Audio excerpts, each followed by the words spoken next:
আচ্ছা, একবার কল্পনা করো তো, একটা সোনার খাঁচা, বাইরে থেকে দেখতে অপূর্ব সুন্দর, চকচকে, দামি, খুব খুব খুব মূল্যবান, কিন্তু ভেতরে যে পাখিটি আছে সে শ্বাস নিতে পারছে না, দম বন্ধ হয়ে আসছে তার। হ্যাঁ, এটাই হলো দ্য এজ অফ ইনোসেন্স এর কেন্দ্রীয় রূপক, এবং এটাই এই পুরো আলোচনার একটা কেন্দ্রীয় মেসেজ। দ্য গিল্ডেড কেজ বা সোনার খাঁচা। এই উপন্যাস দ্য এজ অফ ইনোসেন্স এর সাবটাইটেল হচ্ছে the anatomy of societal constraint and the illusion of control, অর্থাৎ সামাজিক বন্ধনের শারীরবৃত্ত এবং নিয়ন্ত্রণের মায়া। আমরা এই যে স্লাইডটাতে দুটি ছবি দিয়েছি, এবং দুটি ছবি দেখে একটু ভালো করে বোঝার চেষ্টা করো। বাঁদিকে একটি সোনার ফ্রেমে সুন্দর মেয়ের ছবি, ঝকঝকে, নিখুঁত এবং নিরীহ। আর ডান দিকে সেই একই ছবি, কিন্তু আয়নাটা ভাঙা, মাঝখানে একটা লাল গোলাপ। আসলে এটাই এই উপন্যাসের ক্লাইম্যাক্স বা সেন্ট্রাল কনফ্লিক্ট। তো চলে আসি, আমাদের এই কাহিনীর লেখিকা হচ্ছে এডিথ ওয়ার্টন। এই কাহিনীটি লেখা হয়েছে 1920 সালে। এটি প্রথম মহিলার দ্বারা লেখা একটা উপন্যাস যেটি পুলিৎজার প্রাইজ জিতেছিল। 1921 খ্রিস্টাব্দে এডিথ ওয়ার্টন এই লেখাটির জন্য পুলিৎজার পুরস্কার পেয়েছিলেন। এই নাটকটির যদি জনরা দেখো তাহলে এটি মডার্নিস্ট ড্রামা এবং হিস্টোরিক্যাল ফিকশন এর মধ্যে পড়ে। এই কাহিনীর একটি লজিক্যাল একটা আর্গুমেন্ট রয়েছে, এবং সেখানে হচ্ছে ওয়াটনের ভার্বাল আইরনি এবং সাইকোলজিক্যাল রিয়ালিজম, এই দুটি তিনি ব্যবহার করেছেন। ওল্ড নিউ ইয়র্ক সমাজের তিনি এই যে স্নোবিস, এই যে ভনিতা, সেটাকে উন্মোচন করার চেষ্টা করেছেন। যে সমাজ নিজেকে নির্দোষ বলে দাবি করে, কিন্তু আসলে সেই নির্দোষিতা হলো মিথ্যা, ভনিতা এবং কপটতার ঢাল। এই সমাজ তার আধিপত্য টিকিয়ে রাখে কিছু অপ্রীতিকর সত্যকে অস্বীকার করে, আর এই অস্বীকারের মূল্য দেয় প্রতিটি মানুষ।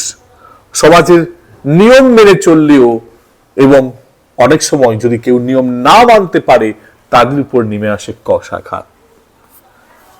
আমরা যদি এই চিত্রটাকে দেখি, দেখো ভাঙা সেতুর ছবি পাচ্ছ তোমরা। এক পারে ওই ওল্ড অ্যানসিয়েন্ট ভিক্টোরিয়ান পিরিয়ড বা ভিক্টোরিয়ান যুগ, আর অন্য পারে যদি দেখো ডান দিকে মডার্নিস্ট যুগ। মাঝখানে ঘটল এক বিশাল বড় বিস্ফোরণ, আর এই বিস্ফোরণটার নাম হলো প্রথম বিশ্বযুদ্ধ। তাহলে এই কাহিনীতে দুটি দৃষ্টিভঙ্গি রয়েছে। একটা হচ্ছে ভিক্টোরিয়ান ভিউ পয়েন্ট, গল্পটা যেখানে সেটিং হচ্ছে বা সেট হয়েছে তা হচ্ছে ভিক্টোরিয়ান টাইমলাইনের মধ্যে 1870-এর দশকের নিউ ইয়র্ক শহরে, যেখানকার সমাজ হলো সংকীর্ণ, অভিজাত নিকার বক্সটার বা বুকার্স, পুরো জমিদারি ধনী শ্রেণী সেখানে থাকে, যারা শিল্পায়নের নতুন টাকার বিরুদ্ধে নিজেদের ভূমি সম্পদের কর্তৃত্ব রক্ষা করছে। সেই সমাজে বিশ্বাস কি? কঠোর আইন, শৃঙ্খলা এবং আচরণ বিধি এই যুগের মূল সংস্কৃতি। এই যুগে নারীতে খুঁজে পাওয়া হয় কি? পিউরিটি। নারীকে হতে হবে বিশুদ্ধ, বাধ্য এবং গৃহের দেবদূত তুল্য। আর অন্যদিকে যদি মডার্নিস্ট দৃষ্টিভঙ্গিতে আসি, এখানে দেখব ওয়াটন এই বই লিখেছিলেন প্রথম বিশ্বযুদ্ধের পরের সময়, অর্থাৎ 1920 সালে। যুদ্ধের পর মানুষ মোহভঙ্গ হয়েছে। ডারউইনিজম আর অ্যানথ্রোপোলজি এসে বলছে সমাজের নিয়মগুলো শাশ্বত নয়, এই সমস্ত নিয়মগুলো মানুষের তৈরি। ওয়াটসন পিছনে তাকিয়ে তার যৌবন সেই সমাজকে, অর্থাৎ ওই ভিক্টোরিয়ান পিরিয়ডকে আর স্বর্ণযুগ হিসাবে দেখছেন না, বরং দেখছেন একটা আদিম উপজাতি হিসাবে, যারা অযৌক্তিক আচার আচরণ আর কিছু অলিখিত নিষেধাজ্ঞায় পুরো সমাজটাকে পরিচালিত করেছিল। এখানে এই উপন্যাসের কেন্দ্রে আছে একটি টেনশনের ত্রিভুজ, যা 4টি প্রধান চরিত্রকে ঘিরেই। একদম কেন্দ্রে আছে নিউল্যান্ড আর্চার। তিনি আমাদের এই কাহিনীর নায়ক, কিন্তু এই নায়ক অদ্ভুত নায়ক। সে বৌদ্ধিক স্বাধীনতা চায়, কিন্তু নিজের ভেতরের সামাজিক যে সংস্কার তার কিন্তু ভাঙার সাহস তার নেই। সে নিজেই নিজের শত্রু। ঠিক তার উপরে রয়েছে মে ওয়েল্যান্ড। মে ওয়েল্যান্ড হলো চূড়ান্ত সামাজিক প্রয়োগকারী। সে ভিক্টোরিয়ান নারী, সে আদর্শের প্রতীক, কিন্তু তার নির্দোষিতা আসলে একটা অস্ত্র, যা দিয়ে সে চুপে চুপে পরিস্থিতিকে নিয়ন্ত্রণ করছে। আর কাকে? তারপরে আসছি, ইনি হচ্ছেন নিউল্যান্ডের স্ত্রী, কে? মে ওয়েল্যান্ড। নিচে দেখো এলেন ওলেন্সকা। এ হলো ডিসরাপ্টার বা ধ্বংসকারী। আসলে এই হচ্ছে মডার্নিজমের প্রতীক। মে ওয়েল্যান্ড হচ্ছে ভিক্টোরিয়ানের প্রতীক, আর এলেন ওলেন্সকা হচ্ছে মডার্নিজম, সত্য এবং অভিজ্ঞতার প্রতীক। এক নিষ্ঠুর ইউরোপীয় বিবাহ, যেখানে ডোমেস্টিক ভায়োলেন্স ছিল হিউজ, সেখান থেকে সে পালিয়ে এসেছে। এই ওলেন্সকাকে নিউল্যান্ড আবার ভালোবাসে। এবার দেখো বাঁ দিকে আছেন মিসেস ম্যানসন মিঙ্গট। এই বৃদ্ধা অভিজাত মহিলা সমাজের ভণ্ডামির প্রতিনিধি। তার প্রতিষ্ঠিত সম্পদ এত বেশি যে সে নিজে অনেক নিয়ম ভাঙতে পারে যা অন্যরা পারে না। আর এটাই এলেন মেনে নিতে পারছো না, এবং ইনি সম্পর্কে হচ্ছে এলেনের মানে গ্র্যান্ডমাদার। নাও চলে আসবো পরবর্তী অংশে। এখানে আমরা আলোচনা করব তুলনামূলকভাবে ওমেনহুডটাকে নিয়ে। এই তুলনামূলক যে টেবিলটি রাখা হয়েছে সত্যি খুব রিলেভেন্ট যদি এই কাহিনীটাকে বুঝতে হয়। একদম বাঁদিকে রয়েছে মে ওয়েল্যান্ড এবং ডান দিকে রয়েছে এলেন ওলেন্সকা। এই দুই নারী আসলে দুটো সম্পূর্ণ বিপরীত ফিলোসফিক্যাল সিম্বল রিপ্রেজেন্ট করে। একদিকে যদি দেখি সত্যের সাথে সম্পর্ক, রিলেশনশিপ উইথ ট্রুথ, অর্থাৎ মে ওয়েল্যান্ড সবসময় প্লেজেন্ট, ভদ্রতার আড়ালে মিথ্যা বলে। সে সত্যকে এড়িয়ে চলে এবং স্ট্যাটাস কোটাকে রক্ষা করে। আর অন্যদিকে এলেন সরাসরি নিজের মনের মতো কথা বলে, নিজের অতীত ও ইচ্ছা নিয়ে কঠোর সততা দাবি করে। এবার যদি আসি সিম্বলিক অ্যালাইনমেন্ট, প্রতীকী সংযোগ। মে ওয়েল্যান্ড কে যুক্ত করা হয়েছে ভিক্টোরিয়ান স্ট্যাটাস কোর সাথে, যেখানে যৌবন, বসন্তকাল এবং ইচ্ছাকৃত অন্ধত্বের প্রতীক সে। এবারে দেখো অন্যদিকে যদি আমরা দেখি এলেনকে, এলেন হচ্ছে মডার্নিস্ট অভিজ্ঞতার প্রতীক। ট্র্যাজেডি, তার মধ্যে বেঁচে থাকার লড়াই এবং কষ্টার্জিত জ্ঞান, কিন্তু মেয়ের ক্ষেত্রে ছিল, আমরা দেখি তার ক্ষেত্রে একটা সিম্বল ইউজ করা হয়েছে কাহিনীতে, ডায়ানা দ্য হান্ট্রেস, তাকে শিকারী দেবী হিসেবে বলা হতো। তৃতীয় আসবো পারসেপশন অফ দ্য সোসাইটি, অর্থাৎ সমাজের দৃষ্টিভঙ্গি। মে ওয়েল্যান্ড হলো সিস্টেমের নিখুঁত পণ্য, মানে সিস্টেম মানে পুরো এর মতো নারীকে চায়। আর অন্যদিকে এলেন হলো নির্বাসিত, কেলেঙ্কারিতে যুক্ত, বহিরাগত, যাকে বর্বর আচরণের সাথে যুক্ত করা হয়। যদি দেখা যায় যে আলটিমেট পাওয়ার সোর্স মানে ক্ষমতার উৎস, মেয়ের ক্ষমতা আসে জৈবিক ও সামাজিক প্রতিষ্ঠান থেকে, ভিক্টোরিয়ান একটা ট্রু রেপ্লিকা তাকে বলা হয়। তার গর্ভাবস্থা, প্রেগনেন্সি, তার বিবাহ, স্টেবিলিটি, এগুলো রিপ্রেজেন্ট করে ভিক্টোরিয়ান ক্যারেক্টারিস্টিক্স। অন্যদিকে এলেনের ক্ষমতা আসে ব্যক্তিগত নৈতিক বিধি থেকে, সে কখনো ভাবে না যে কারোর ক্ষতি করব। ওকে, নাও যদি আমরা আসি পরবর্তী অংশে, এখানে কিন্তু দুটো গুরুত্বপূর্ণ আমরা যদি দৃষ্টিভঙ্গি দেখি সেটাকে আমরা ক্লিয়ার করার চেষ্টা করব। তো একটা হচ্ছে বড় আতস কাজ, এই দেখতে পাচ্ছ, মানে কিছু খুঁটিয়ে দেখার ইঙ্গিত, এই কাহিনীটা আপনাকে কিছু খুঁটিয়ে দেখতে হবে। এবং একটা একাকী চেয়ারই মঞ্চের উপর, আর কিছুই নেই, এবং সেই একটা চেয়ার সিঙ্গেল ওয়েতে কি কিছু বলছে। তো দেখো, এটা কিন্তু অত্যন্ত গুরুত্বপূর্ণ। এই উপন্যাসটি বলা হয়েছে থার্ড পারসন লিমিটেড অমনিসিয়েন্ট দৃষ্টিভঙ্গি থেকে, মানে সবটা নয়, আমরা শুধু সেটাই দেখি যা নিউল্যান্ড আমাদেরকে দেখাচ্ছে।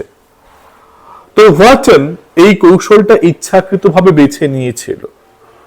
আসলে এটা 1870-এর দশকের সমাজে নারীর অবদমনের কাঠামো সেটাকে পুনরাবৃত্তি করে।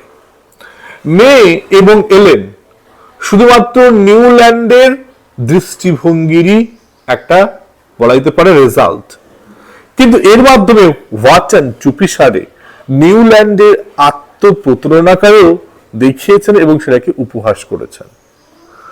তো ঘটনার শুরুটা কিভাবে হচ্ছে যদি দেখো, গল্প শুরু হয় একাডেমি অফ মিউজিকে, একটা অপেরায়। এখানে এলেন ওলেন্সকা প্রথমবার উপস্থিত হয়েছিলেন। উপজাতি নীরব শব্দহীন যোগাযোগে তার অপ্রচলিত পোশাক নিয়ে রায় দিল। কথা না বলেই সমাজ বলে দিল, তুমি আমাদের একজন নও, তোমার পোশাক আশাক একদম ভিন্ন। এটাই এই উপন্যাসের পুরো সামাজিক নিয়ন্ত্রণ ব্যবস্থা প্রতিষ্ঠা করে। স্বাভাবিকভাবে একটা ট্র্যাডিশনাল বাঙালি, একটা যদি বলি পাড়া প্রতিবেশী, সেখানে যদি কেউ ওয়েস্টার্ন ক্লথ যেমন পরে এলে যেমনটা হয়, ঠিক তেমনটাই আমাদের এই কাহিনীর সূচনায় দেখলাম।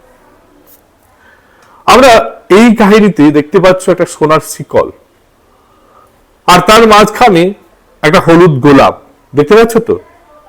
এই সোনার শিকল মানে খাঁচাটা সুন্দর হলেও ওটা শিকলই, ঠিক যেমন করে জুতোটা সোনার হলেও ও পায়েই থাকে, মাথায় তো আর থাকে না। আর গোলাপ সেটা নিউল্যান্ড ও এলেনের প্রেমের প্রতীক। তো প্রথমে আসবো বিদ্রোহের মায়া, অর্থাৎ স্টেপ ওয়ানটা। নিউল্যান্ড সিদ্ধান্ত নিল সে এলেন, যে মেয়েটিকে একটু আগে তার পোশাক নিয়ে সমালোচিত করা হলো, সামাজিক নির্বাসিত ভাবে তাকে এই ভিক্টোরিয়ান সমাজ নির্বাসন করেছে। নিউল্যান্ড ভাবলো তাকে উদ্ধার করবে, তার নিষ্ঠুর স্বামীর কাছ থেকে ডিভোর্স পাওয়ার অধিকার তাকে অর্জিত করে দেবে। সে নিজেকে ভাবলো একজন আলোকিত মুক্তিদাতা, কিন্তু এখানেই প্রথম বিদ্রোহ। সে নিজেই ঠিক এমন সমাজের অংশ যা সে ঘৃণা করে, অর্থাৎ যে সমাজকে, যে সামাজিক বৈশিষ্ট্য সে তার মধ্যে রেখে থাকে, আর সেটাকেই সে ঘৃণা করছে। সেকেন্ড স্টেপে আসো।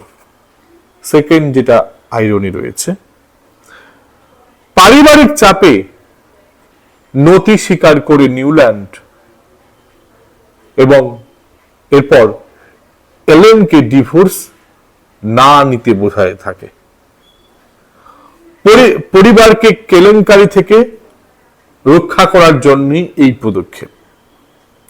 এতে সে অজান্তেই এলেনকে সেই দায়িত্বের শৃঙ্খলে বেঁধে দিল যে শৃঙ্খল ভাঙতে সে শীঘ্রই চাইবে, তাই না?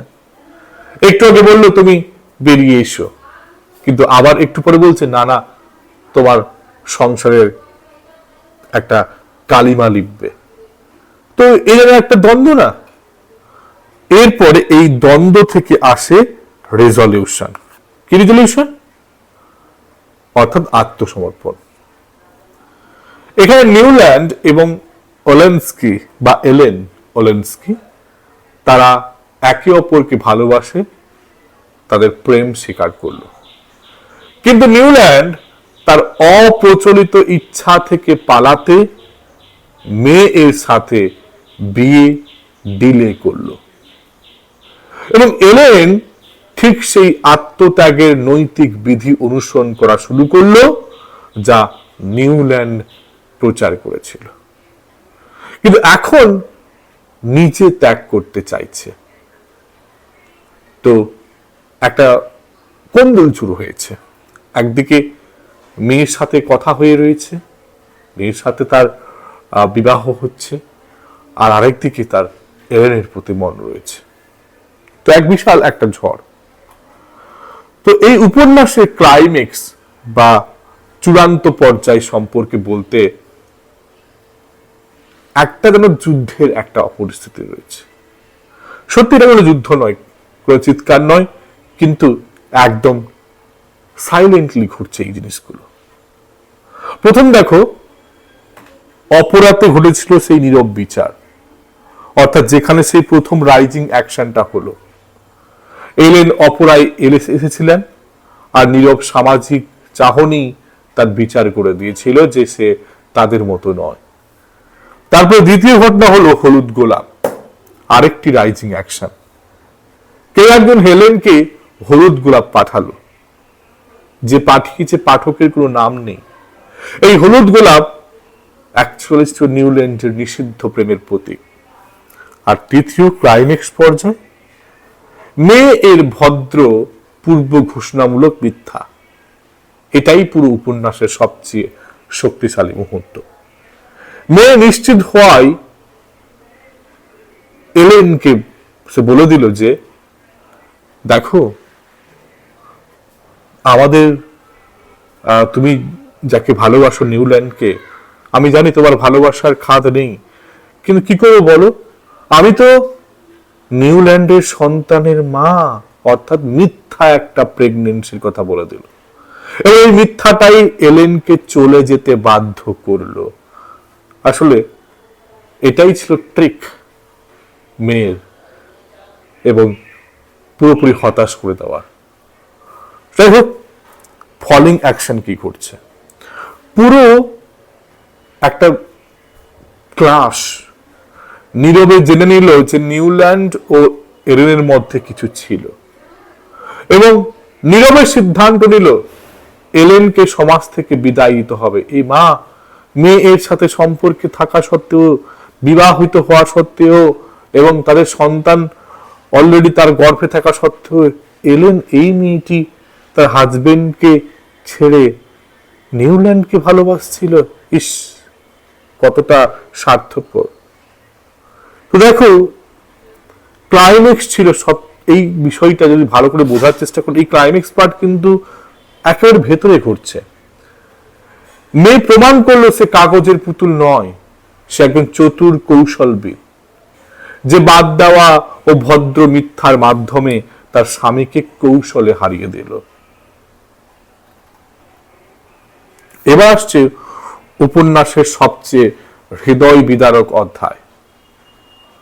বিদায় নৈশভোজের পর নিউল্যান্ড বুঝতে পারল তার সমস্ত গোষ্ঠী মনে করেছিল সে আর এলেন প্রেমিক প্রেমিকা, এবং নীরবে ষড়যন্ত্র করে এলেনকে নির্বাসনে পাঠিয়েছে।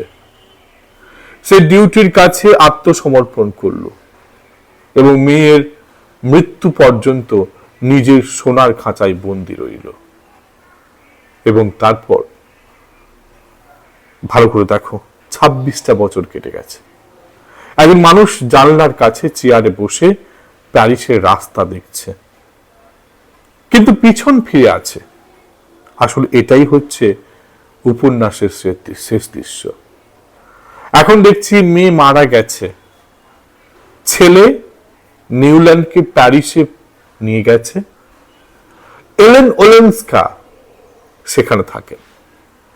ছেলে উপরে উঠে যায় এলেনের অ্যাপার্টমেন্টে, কিন্তু নিউল্যান্ড নিচে বসে থাকে, সে ওপরে ওঠে না। কেন? কারণ সে তার মনের মধ্যে এলেনের যে আদর্শ সাহিত্য কল্পনা করেছে সেটাকে বাস্তবের সাথে মুখোমুখি করতে ভয় পায়। একটা জীবনে ডিউটি পালন করে করে সে মনস্তাত্ত্বিক ভাবে আনফিটেড হয়ে গেছে। প্রকৃত স্বাধীনতার জন্য সে অযোগ্য হয়ে গেছে। দেখো, এই এলেন ওলেন্সকা মেয়েটি প্রথমে তার বৈবাহিক সম্পর্কের বিচ্ছেদ থেকে এসে নিজে বাঁচতে চাইছিল। সেখানে তাকে বাঁচার জন্য এগিয়ে গেছিল এই লোকটি নিউল্যান্ড। বিবাহিত হওয়া সত্ত্বেও সে তাকে প্রেম করেছিল, কিন্তু সমাজ তো মানবে না। ভিক্টোরিয়ান সমাজে এইসব এক্সট্রা ম্যারিটাল অ্যাফেয়ার কে মানে? এবং এই হয়তো এদের বিবাহ হয়ে তারা তাদের মতো থাকতে পারত, এলেনের সাথে হয়তো জীবনটা গড়তে পারত, কারণ মেয়ে ইন রিয়েল সেন্সে ও হয়তো লাভটাই করতো না আমাদের নিউল্যান্ডকে। বাট নিউল্যান্ড ভালোবাসত এলেনকে। তার একটাই কারণ, নিউল্যান্ডের মধ্যে একটা দ্বন্দ্ব ছিল। সে একদিকে ভিক্টোরিয়ান রুলস রেগুলেশনের মধ্যে রয়ে সে চাইছিল এলেনকে মুক্তি দিতে, এইরকম একটা বিবাহ বন্ধন থেকে বেরিয়ে আসতে সাহায্য করতে। কিন্তু একটা সময়ে মেয়ের কিছু মিথ্যা তাকে কিন্তু এই সম্পূর্ণ রাস্তাটাকে চূর্ণ বিচূর্ণ করে দিল। এলেনকে সেখানে সবাই দোষী সাব্যস্ত করলো। তাদের সাথে নিউল্যান্ডের সাথে কথাবার্তা আলাপচারিতা লোকে দেখলো যে একটা ঘরে অন্তঃসত্ত্বা স্ত্রী থাকা সত্ত্বেও এরকম কেউ একটা পুরুষ করছে এবং তাকে লালাসিত করছে এই এলেন ওলেন্সকা। এলেন ওলেন্সকা মুক্তি হতে চেয়েও আবার সমাজের কাছে কটূক্তির শিকার হলো। এবং দেখো, সে পালিয়ে এলো যখন জানতে পারলো যে মেয়ের গর্ভে রয়েছে নিউল্যান্ডের সন্তান। চলে আসে এবং তারপরে অন্তরে ভেতরে কাঁদতে কাঁদতে নিউল্যান্ড ওই দ্বন্দ্বের মধ্যে থাকতে থাকতে 26টা বছর কাটিয়ে ফেললো। আজকে এলেন ওলেন্সকার কাছে এসেছে, কারণ এই প্যারিসেই থাকে এলেন ওলেন্সকা এবং সেখানে ছেলের সাথে এসেছে। উপরে এলেন ওলেন্সকা থাকে, এটা জেনেও সে কিন্তু উপরে গেল না। সে বসে বসে ভাবছে তার এই দ্বন্দ্বের কথা। তো কাহিনীটাকে ইন ডিটেল যদি সামারি চাও তাহলে সেটাকে নিয়ে অবশ্যই আসবো। তবে আজকের আলোচনাটা একটু ভিন্ন ধর্মী ক্রিটিক্যালে ছিল, তো সেটাকে আরো একটু আমি বোধায়িত করব। দেখো কি আর রয়েছে। এই উপন্যাসের দুটো সবচেয়ে গুরুত্বপূর্ণ থিম রয়েছে। বাঁদিকে দেখো, একটা হচ্ছে মাছের ছবি দিয়েছি। এই মাছের ছবিটি কি সাজেস্ট করছে? আরেক দিকে দেখো, ডান দিকে রয়েছে একটা তালা বা লক। সো প্রথম এই মাছ সাজেস্ট করে নির্দোষিতার বিদ্রুপ। আসলে নির্দোষিতা কোনো গুণ নয়, এই নির্দোষিতা হচ্ছে একটা অন্ধত্ব ও কৌশলের তৈরি পণ্য। এটা হচ্ছে কপটতা লুকোনোর একটি ঢাল। এখানে ওয়ালটনের সবচেয়ে বিখ্যাত উপমাটি আসে। নিউল্যান্ড মেয়ের নির্দোষিতাকে তুলনা করে কেন্টাকি কেভ ফিশের সাথে বা কেন্টাকি এর গুহার মাছের সাথে, যে মাছ চোখ হারিয়ে ফেলেছে, কারণ অন্ধকার গুহায় চোখের আর কোনো দরকার নেই। নিউল্যান্ড ভাবলো মেয়ে অন্ধ, কিন্তু সে পরে বুঝলো মেয়ে সেই অনুভূত অন্ধত্বকেই ব্যবহার করেছে গোপনে নিউল্যান্ডের ভাগ্য নিয়ন্ত্রণ করতে। আরেকদিকে দেখো, দ্বিতীয় যেটা রয়েছে তালা সিম্বলটি, এটি হচ্ছে কর্তব্যের শাস্ত্র। অর্থাৎ ব্যক্তিগত ইচ্ছা বারবার সোসাইটির কাছে বলিদান হয়েছে। কর্তব্য হলো আমাদের প্রত্যেকের কাছে একটা কারাগার বা প্রিজনের মতো, কিন্তু এতে একটা ট্রাজিক ডিগনিটি বা বেদনাময় মর্যাদাও আছে। এর প্রমাণটা কোথায় পাই? এলেন অন্যের কষ্টের উপর নিজের সুখ গড়তে রাজি হয়নি। যেমন করে মেয়ে বলল, তখন সে ভাবলো না, এই মেয়েটি যেহেতু, তাকে আমি কি করে তাকে কিভাবে প্রতারিত করতে পারবো, সে ফিরে চলে গেল। কিন্তু নিউল্যান্ড পরিবারকে ধ্বংস করতে প্রস্তুত ছিল ক্ষণস্থায়ী আবেগের জন্য। সে দেখো এই এলেনকে দেখে প্রেমে পড়ে গেছিল। সে ভাবেনি যে তার একজন স্ত্রী আছে, সে তার স্ত্রী থাকা সত্ত্বেও সে এগিয়ে গেছিল। সো আসলে কে বেশি নৈতিক, বুঝতেই পারছো, নিউল্যান্ড নাকি এলেন ওলেন্সকা? তাই এলেন কিন্তু তার জীবনে কিন্তু কখনো কখনো নিজে দ্বিধাবোধ করেনি সমাজের সামনে দাঁড়াতে, কিন্তু নিউল্যান্ডের দ্বিধাগ্রস্ত হয়েছে। তাই তো সে আজকে এলেনের ঘরে উঠতে পারলো না, সেই জানলার সামনে বসেই রয়েছে। এবার চলে আসবো বিশাল মখমলের একটা পর্দা তোমরা দেখতে পাচ্ছ একবারে কেন্দ্রে, এবং একটি জানলা, এবং পাশের যদি দেখো ভালো করে, যেখানে একটা উইন্ডো মেটাফোরকে আমি লিখেছি। হ্যাঁ, তো সমাজ কি চায়? যে নারীরা নীরব থাকুক, তারা নিষ্ক্রিয় গৃহের সমস্ত কর্মকাণ্ড করে থাকুক, তাদের কোনো প্রামাণিক কণ্ঠস্বর থাকবে না। এটা হচ্ছে সমাজের একটা ভিক্টোরিয়ান সমাজের একটা আউটপুট। কিন্তু এই উপন্যাসের সবচেয়ে বড় প্যারাডক্স হলো তার ঠিক বৈপরীত্য। কি? এই কাঠামোর মধ্যেই নারীরা প্রচন্ড নীরব ক্ষমতা ব্যবহার করে, অর্থাৎ এই সাইলেন্সের মধ্যেই রয়েছে উগ্রতা। তা হলো মেয়ের গর্ভাবস্থা হলো চূড়ান্ত তার একটা অস্ত্র, যা স্থায়ীভাবে নিউল্যান্ডের এই পুরুষালী স্বাধীনতাকে কেড়ে নিল। তাই এখানে জানালাটাকে এখানে একটা প্যারাডক্স হিসেবে ইউজ করা হয়েছে। ওল্ড নিউ ইয়র্কে সুন্দরভাবে সাজানো এই জানালাগুলো ভেতর থেকে বাইরে তাকানোর জন্য নয়, এগুলো নারীর দক্ষতার প্রতীক।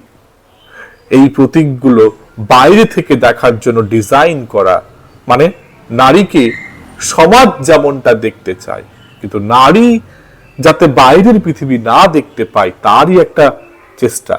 এটাই সমাজের সেই ইচ্ছাকৃত অন্ধত্ব, যেটাকে ব্রেক ডাউন করেছে মেয়ে Newland.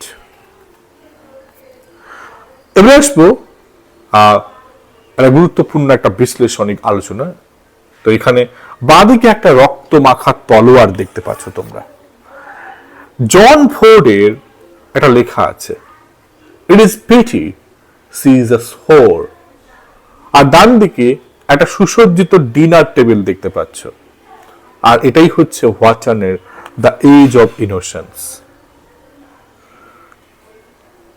It is pity she is a whore, এই কাহিনীতে বা জন ফোর্ডের লেখা এই উপন্যাসে দেখানো হয়েছিল অপরাধ হলো ভাই বোনের অজাচার, জিওভানি এবং অ্যানাবেলার কাহিনী। শাস্তি হলো চমকপ্রদ, শারীরিক হিংসা, বিষ, ছুরি উপড়ে নেওয়ার মতো হৃদয় বিদারক কাহিনী। আর পরিণতি হয়েছিল অপরাধীকে শারীরিকভাবে ধ্বংস করা। এবার এডিথ ওয়াটন তার দ্য এজ অফ ইনোসেন্সে কি দেখাচ্ছেন?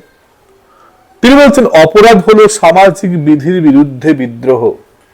ব্যভিচার এক, যেমন করে আমরা নিউল্যান্ডের মধ্যে দেখেছি, তার নিজের স্ত্রী থাকা সত্ত্বেও অন্য মেয়েকে ভালোবাসা। দ্বিতীয় হচ্ছে ডিভোর্স। শাস্তি হলো নীরবতা, অনুচ্চারিত অনুমান এবং ভদ্র সমাজে একটা সামাজিক নির্বাসন। এখানে পরিণতি হচ্ছে অপরাধীকে ছুরি দিয়ে খুন করা হচ্ছে না, বরং মনস্তাত্ত্বিক ভাবে ধ্বংস করে দেওয়া হচ্ছে, যেমন করে নিউল্যান্ড হয়েছে। এটাই এই দুই উপন্যাসের তুলনার সার কথা। প্রাক আধুনিক সমাজ শাস্তি দেয় তলোয়ার দিয়ে, প্রকাশ্যে রক্তাক্তভাবে। একটা ভিক্টোরিয়ান স্টোরিতে তা দেখেছে কি যেমন হয়েছে, it is pity she is whore. আর অন্যদিকে এটা হচ্ছে ভিক্টোরিয়ান পিরিয়ড আগের কাহিনী, ওটা মনে হয় রেস্টোরেশন পিরিয়ড কোন টাইমের হবে। কিন্তু সভ্য ভিক্টোরিয়ান সমাজ শাস্তি দেয় ভোজসভা দিয়ে, অর্থাৎ নীরবে হাসি মুখে চায়ের কাপে ঝড় তোলে। তলোয়ারের চেয়ে ভোজসভা কি কম নিষ্ঠুর? একবার ভেবে দেখো তো। হয়তন বলছেন না, বরং আরো বেশি। কারণ তলোয়ার শরীর মারে, আর ভোজসভা আত্মাকে। তো বন্ধুরা, এজ অব ইনোসেন্স এর শেষ বার্তাটা হলো এই: সোনার খাঁচা যতই সুন্দর হোক, সে খাঁচাই। নিউল্যান্ড আর্চার সারা জীবন সেই সোনার খাঁচাই থেকে গেল, এবং এতটাই অভ্যস্ত হয়ে গেল যে যখন দরজা খোলা হলো, তার বেরানোর সাহস আর রইল না। তাই ভিক্টোরিয়ান পিরিয়ডের, ভিক্টোরিয়ান সমাজের সেকুলার কাছে নিউল্যান্ড আর্চার একজন বন্দী হিসেবে থেকে গেল। তো এই হলো আমাদের আজকের আলোচ্য বিষয়, আমাদের দ্য এজ অফ ইনোসেন্সের কাহিনী। যদিও কাহিনীটি আমরা প্লট আউটলাইন বা স্টোরি লাইন ইন ডিটেল আলোচনা করলাম না, আমরা একটা ওভারভিউ কি পাচ্ছি কাহিনীতে, ক্রিটিক্যালি কেমন ভাবলে কি আসে, এটাই ছিল আমাদের আজকের আলোচ্য বিষয়। অবশ্যই তোমাদের যদি সামারি লাগে অবশ্যই কমেন্ট বক্সে জানিও। ধন্যবাদ সবাইকে, ভালো থেকো সবাই।